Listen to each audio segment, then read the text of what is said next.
Hey guys, this is Back to Basics.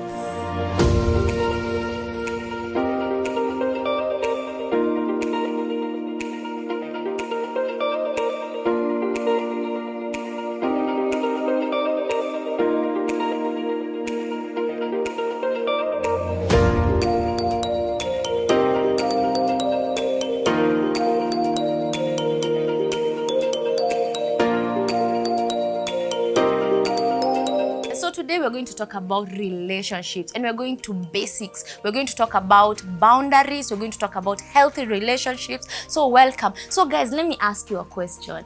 Tell me about boundaries. How was it for you, Hope? Wow, okay. How was it for me? Yeah. You mean dating or Yeah, in a relationship, how are you able to just do healthy boundaries in a relationship, and how was it for you? Well, for me, I think I can say specifically with my husband, I'm married to one amazing man, and we've been married for 7 years. Yes, so I met him in church. So clearly it was easy there because we had very many people around us, friends, even pastors whom we were accountable to.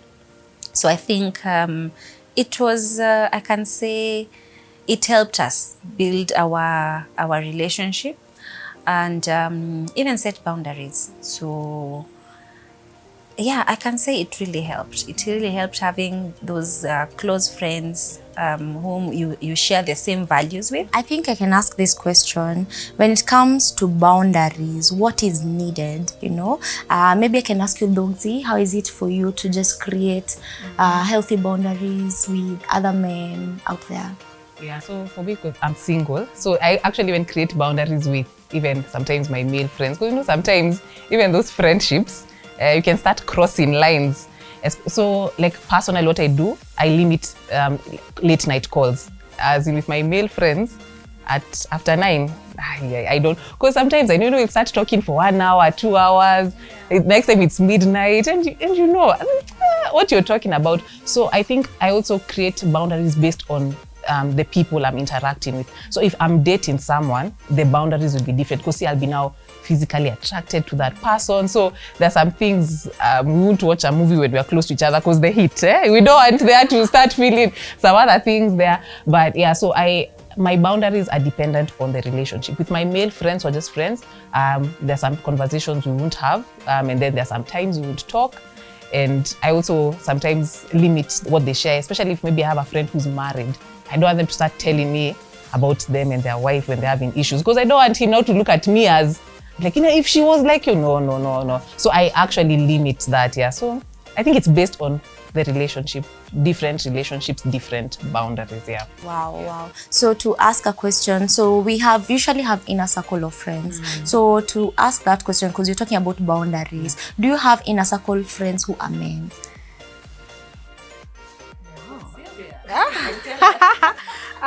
I think I'll start with how I look at boundaries. Like for me, boundaries, it's like a gate. You put, not a gate, like a fence.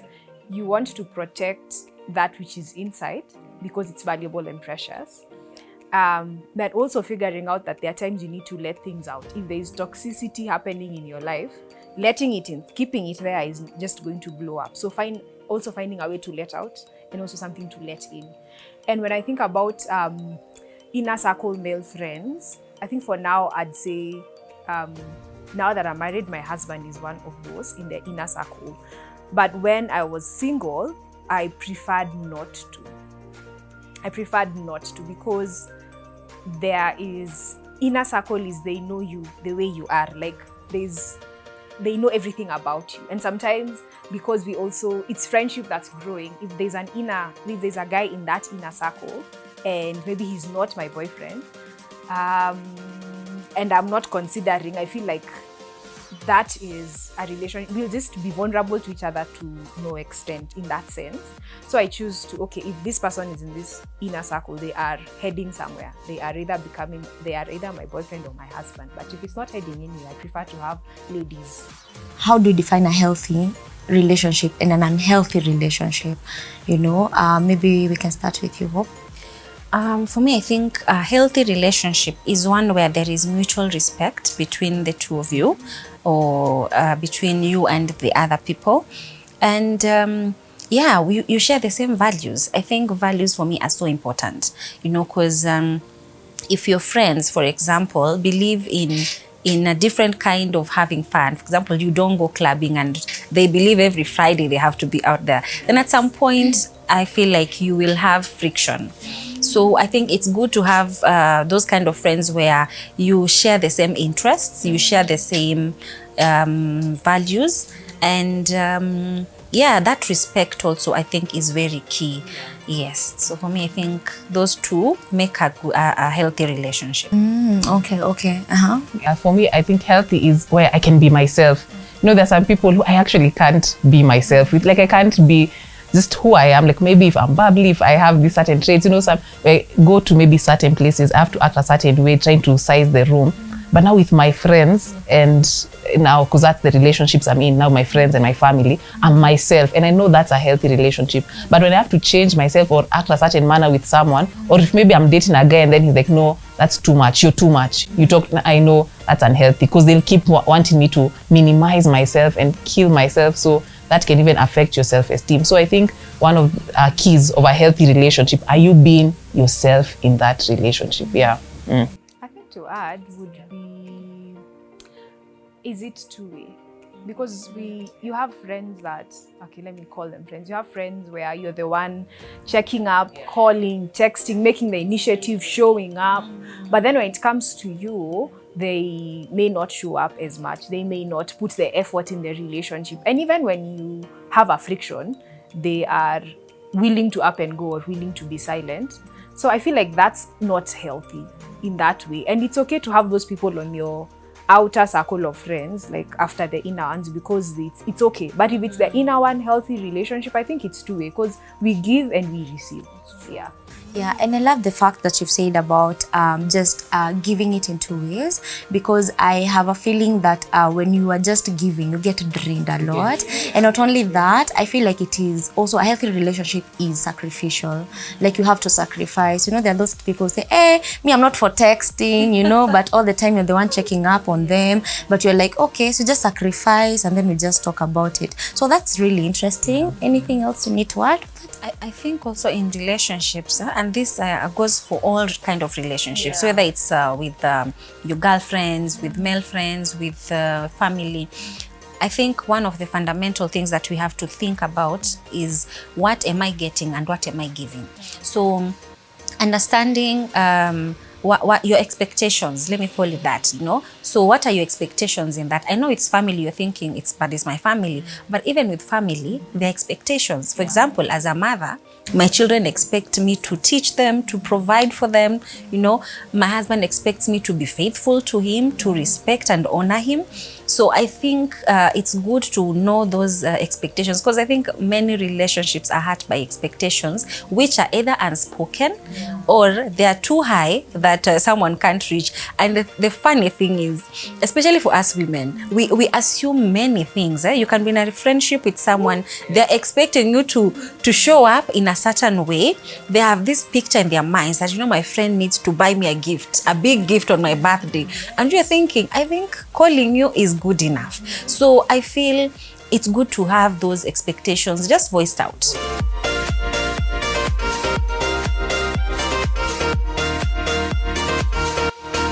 How do you get into that place where you guard your heart when you're led on? Or how do you just guard your heart? Maybe Hope you can start there. Oh, okay.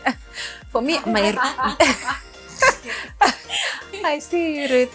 For me, I think one thing that I purposed long time ago when I was single is, I will not assume myself into a relationship. I think I'm too valuable to assume myself into someone's life, you know?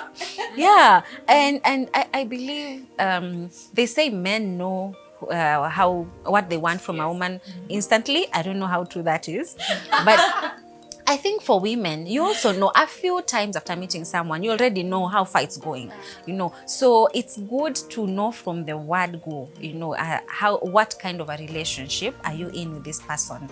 Yeah, just don't assume just because some people are genuinely nice. Maybe they open doors for everyone, or some call, No, some by the way, it's how they're trained. Yeah, maybe in their home, they're just taught, men open doors, men carry things for women. So a guy helps you carry something and you're thinking, oh my God, he likes me. No. So I think don't just assume just because a guy is being nice to you, they're interested in you. Let them say it. Yeah. I think I agree with you in terms of not assuming, because it's easy, especially with the niceness. I think femininity, we are gentle, so the guy who opens the door will stand out more. Yeah, you will stand out more. The one who does not, will stand out differently. So what I'd say about guarding your heart is being aware and noticing that I'm becoming fond of this person. And also as the lady, I think also figuring out, because there are ladies who are actually okay with being in someone's zone like that. Wow.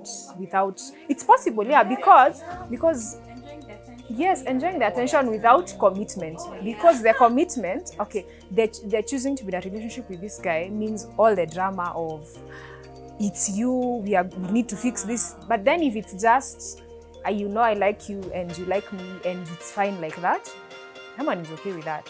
So it's first figuring out, are you okay with that? If then you're not, it's realizing, my heart has become fond of this person. Wow.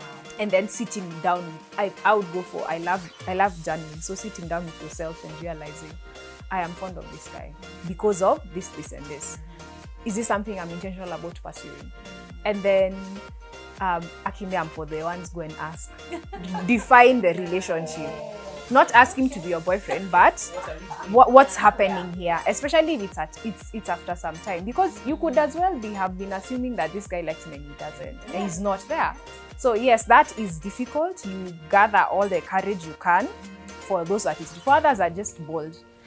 But just define this relationship. So this is happening. This is a so. You could be shocked the person could actually say, no, imagine, you're like a sister to me. I was like, okay. I just like, it's you, So then yes, you feel ouch, but you're like, now at least you know where this stands. Yeah. Wow. Yeah. Sylvia has touched on something. So are you saying that there are also women who are not into commitment? Yes. Wow. Because commitment is a lot of work. Yeah. I know we always assume it's we men assume, but women also are there. Also women for the ride, just who can string guys along. Yes. Oh my goodness, guys, beware. So, Adux, do you have something? Yeah, I just support. It's never until he asks. Assume you guys are just friends. Yeah, because even me, I've been in those situations where, especially because I like the person and I want the person to like me back, but I'm always told until the person asks. Until the person asks, you are not that in that relationship. Yeah, just flow. Yeah.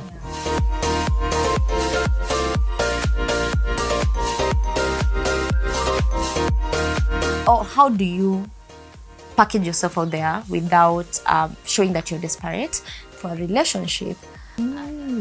Or putting yourself out there without really putting yourself out there. I think. Let's say maybe for a personal experience, just how you also how you take care of yourself, just being around. Like I won't come and now say, oh, I want you, but I'll dress nice. I'll just make myself, what is it called? Not available, like just around the area. And I don't know if you remember the story of Naomi and Ruth. Naomi told her, go and put yourself at his feet. And just let him notice you're single. Because what is it called? Not being out there, but just subtle hints. Subtle hints. Exactly. Yeah, but I think Sylvia's looking at me like. No, I hear you, but I'm wondering. Isn't that just how generally a lady is supposed to be, whether you're married or single? you still dress nice, you still smell nice, you still take care of yourself. That's just femininity. That's being who you are. But then sometimes now, maybe you're just there, you're in sweats all the time. Maybe when you're going to all these activities just with sweats, and that's what you're comfortable wearing, just sweat. And just sweatpants and just t-shirts, and you're there. And I think Dogs is saying, for this person that you like, don't just be be so casual about it. Dumusa, zapas, what you wore the t-shirt. It's the same thing with marriage. True, exactly. Or do you wear t-shirts in the house? How does it go? Does it change with time? Pastor Hope, it's been 7 years. How is it? Please tell us. I generally don't like t-shirts. In fact, I don't. You notice? Yeah, you talked about them. Yeah. I'm that girl. You're for t-shirts. You're easy. I am. Hey, for me, let me tell you, even going to the shop in the store, I have to dress. As in, not dress up, makeup and stuff. But yes, I have to change. I can't just get out of bed and in my PJs and I'm out in the shop. And this, by the way, it's from the time I was single. So I'm a fashion person. I love fashion. So I can't help it. So yes, I do own t-shirts, of course, when I'm working in the house, cleaning, but for me, they're just that for work. They're not a fashion item. They are good t-shirts. Oh, really? Yes. Okay. But I'm open. I'm open to getting some. But I hear you. It's true. There is, I think, there are sweats and t-shirts, but there's also a dressing that brings out femininity. And I think when we look at women, I find us very beautiful. Very beautiful. You'll find somebody with sweats, but then when you look at a lady in a good pair of jeans or a good dress, they really they ooze femininity. So I think then that's why there's a need to look the part. Okay, we are the part, but just to dress beautifully in whatever. It's not as specific. It's finding what works for your body type. And even as you said, as a married lady, whether you are working or you're raising kids at home, whatever your job is, whatever you are, I think is the intentionality for. If I'm in the house, I can get, even if I'm not doing sweats and a t-shirt, I can get good culottes or something to keep dressed in the house. Just even to boost your mood. When you look good, you feel good. Yeah, you actually feel good. Exactly. Yeah, You're like,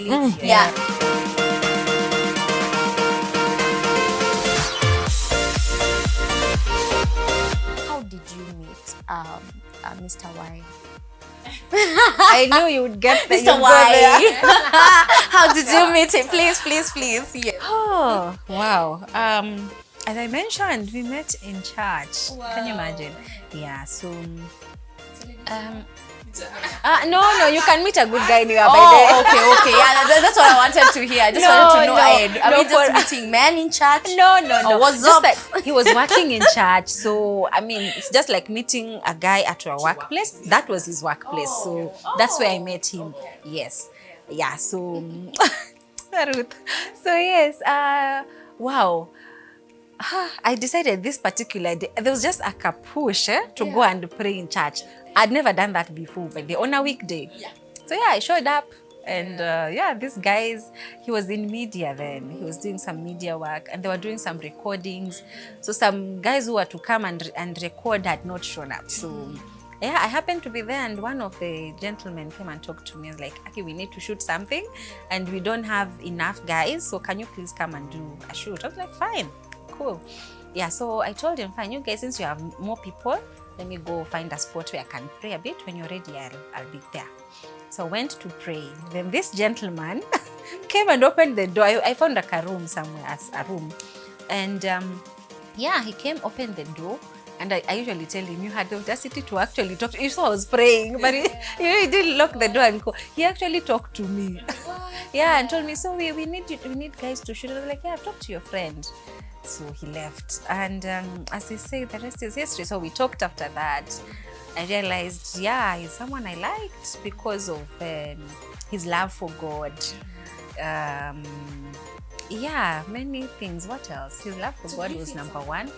No, on the first day, no. Say, oh my goodness, butterfly, you know, some exciting. Interestingly, no. In fact, not even the first day, not even the first month. Like we stayed for a long time. Like we'd meet only on Sundays, just say hi. The only thing that stood out is, you know, the way guys come and tell you, hey, how was your week? It's so nice to see you. For him, it was so genuine. Like he would smile, this biggest smile ever. It's so nice to see you. So after some time, it was very nice. So I told a friend of mine one day, you know, there's this guy who keeps saying hi to me in church, and every time he has this big smile. And she asked me, what if he's the one? And that's when my eyes actually opened. Like for the first time, that's when I was like, oh my God, what if? Yeah, so from that point, I started praying. I was already praying for a husband. You know, us girls, I don't know. Yeah, please, we'll get there. You Yeah, get we'll me. get there. Thank Yeah, you. we do. So we've been praying. We are. Yeah. So now the prayers change. You're like, God, there's this guy, you know, is he the one? You know. And that's when now I started those butterflies you're calling. When my eyes now finally opened, is when I started seeing him differently. Yes. And now that attraction started building up. But I was more intentional on praying that God show me if he's the one. Because I reached a point where I told God, I'm tired of coffee dates. I've done enough coffee dates. I don't want more coffee dates. I want the next guy I'm meeting, I'm dating, to be the one. So yes, we both prayed, and cut long story short, he asked me out after some time. And on the first date, he told me he knew I was his wife. What? So he knew, but he didn't tell you. No, both of us. So it so happens we discovered that we were both praying. So once he noticed that, you know, he was praying, and he waited until he was sure before asking me out, which is what I'd prayed for. And in fact, this is the thing. Sometimes we pray for something, then it comes and we're like, but that's what you prayed for. Because I told God I want a confident guy, someone who will not keep taking me out and is not telling me what he wants. So on the first day, that's what he told me. And guess what? I was so speechless. Like for 5 minutes, I looked at him and like, who's this guy? Who asked someone out the first day? And like, that's what I'd prayed for. Exactly. So. Wow. Yeah. So Sylvie, wanna share yours? All right, yes. I think to add something that Hope has shared about is you were already doing life with Jesus before. So even because you had things that you would like in your husband, I bet there were also things you were also asking God, deal with me in this area. Because we are all, by walking this human life, by just being human, we've been hurt along the way, we've been wounded along the way. And those wounds, I feel like one of the things is just to ask God to heal us. Because sometimes when someone just, like if then you had ever had a confident friend who just really ran over you, you don't have those friends that just run over you, and sometimes you feel like you are being overlooked. Then if he did that, you're just like, gosh, okay, because we had already been hurt by someone before, that now by the time this person is coming, at least now when you're healed, you're able to identify this is what I had prayed for. So I think for me, that would be my story. I feel like there's stuff that needed healing in my life. And yeah, I just intentionally decided we are gonna walk this journey. Things God pointed out, things I love journaling, so things that came up a lot in my journaling, and things I just had to pray over, forgive, things I needed to change in my life. So that by the time he's coming in, yes, I'm not 100%, but some things have yes. So yeah, he has been my friend in campus we have known each other for now could be, yes, maybe since 2010, 10 years. Yes, 10 years in campus, yeah. Yes, imagine, we've been joined for 10 years, yes. How I got to know that I would like to spend the rest of my life with, he's called Eric, my husband is called Eric, is, so we had been friends in campus, and I was part of different clubs, ministries that were in campus. And I feel like I especially love that because it gave us an opportunity to hang out together without the pressure of just one date with this person. So when we'd hang out with a crew of friends, I'm able to see you, and he's able to see me and see, okay, so I think this, I noticed this, I noticed. So that for me was very helpful without the pressure of this is. So that, yeah, we didn't even have a relationship in campus. We actually had a relationship after campus. Yeah, then because I knew at the back of my mind in all the, I may not call it chaos, but all the things that happen in university, freedom, new life, finding yourself, getting to know yourself. I feel like I really wanted all those things, and maybe a part of me was not ready to commit in campus.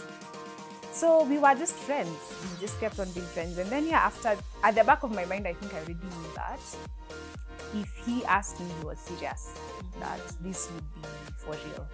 So later on after campus, he asked me one more time.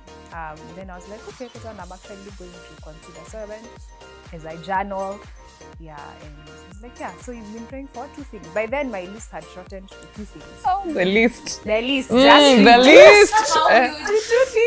It was long. It was long. They were just someone who loves God and someone who's my friend. Yeah. So perfect. Yeah. Just like, okay, is this what you want? Yeah. Okay, I also wanted someone who's buff. So at least to the gym. So, it was not on it was written on list, but when my list reduced, I was okay with those two. But look at God. He brought the buff one. I like that. The list reduced. Yes, to just 2 things. Why did the list reduce for you? Because all the things that I have, all these things, aspects, are who we become as we walk with the Lord, as He deals with different areas of our lives. If we were impatient with someone, He's like, He points to the impatience and He's like, this is the reason you're impatient. And all those things, we keep growing in them as we are walking with the Lord. So I was like, if you are submitted to God, He will surely, He will work on you. So I was like, those 2 are good. And I was like, okay, yes. I spent my time. This is the reason. And I think I also needed to apologize for before when he asked me and I didn't give an answer.